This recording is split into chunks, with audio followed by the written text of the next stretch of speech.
আব্দুল রহমান ইসমাইল। মিশরের কায়রো শহরে ঘুরে বেড়ান মোটরসাইকেলে। 23 বছর বয়সী এই তরুণ করেছেন এক অসাধ্য সাধন। পোষ মানিয়েছেন এক সাদা পায়রা। মোটরসাইকেলের সঙ্গে পায়রাটিও উড়ে বেড়ায় পুরো শহর।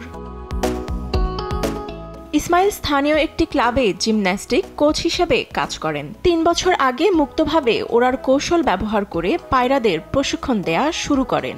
ঝুঁকি থাকা সত্ত্বেও কোনো বন্ধন ছাড়াই পাখিদের উড়তে দেন তিনি। পাখিদের প্রতি আস্থা ও যোগাযোগ স্থাপনে দিয়েছেন মনোযোগ।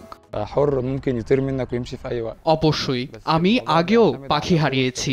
এটা ঝুঁকিপূর্ণ, কারণ পাখিরা স্বাধীন এবং যে কোনো সময় উড়ে যেতে পারে। কিন্তু সবকিছু নির্ভর করে আপনি পাখিটিকে কতটা ভালোভাবে প্রশিক্ষণ দিয়েছেন, পাখিটিকে কতটা ভালোবাসেন এবং পাখিটি আপনাকে কতটা ভালোবাসে তার উপর। আমি কেবল স্পষ্ট করে বলতে চাই, পৃথিবীর যে কোনো ধরনের পায়রা একটি বাড়ির মায়ায় পড়ে গেলে তা বারবার ফিরে আসবে, তা আপনি যেখানেই নিয়ে যান না কেন। শখের পায়রার নাম দিয়েছেন বন্ডক, যার অর্থ বন্ধন। টামলার প্রজাতির পায়রা বন্ডক জন্ম নেয় 3 বছর আগে। জন্মের পর থেকেই ইসমাইলের কাছে পেয়েছে বিশেষ প্রশিক্ষণ।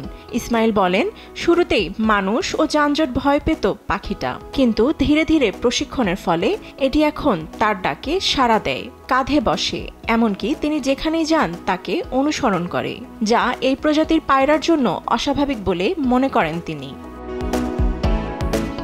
ইসমাইলের বেশিরভাগ সময় কাটে এক বন্ধুর বাড়ির ছাদে পায়রার খোপের কাছে। মৌলিক প্রশিক্ষণের বাইরে বন্ধন গড়তে কাটান সময়। বন্ডকের যত্ন নেওয়া ও অন্যান্য পাখিদের মধ্যে প্রশান্তি খুঁজে পান তিনি।